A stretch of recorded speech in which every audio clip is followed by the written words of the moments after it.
Natumia maji ya upako na kupasa kutubu na kuacha. Natumia udongo kutoka Israeli, taifa lenye vita sasa hivi. Una udongo gani wa utakatifu? Huo ni uongo shetani.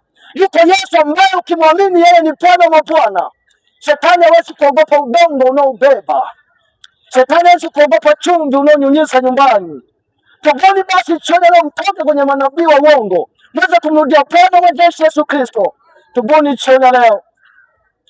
Unaposikia sauti ni wakati wa kutubu.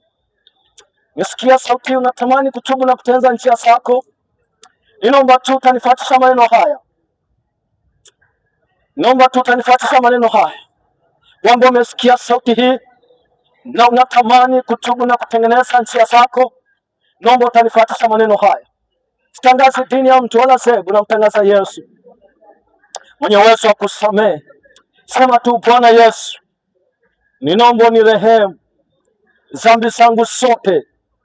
Jioni ya leo jina langu uliandike kwenye kitabu cha uzima. Asante Yesu kwa kuniokoa. Basi Mungu abariki sana. Tutapita tutagawa vipeperushi kwa watu ambao watatamani maombi na maombezi na mawasiliano yetu. Tutagawa vipeperushi na Mungu abariki sana. Shalom, shalom. Amen.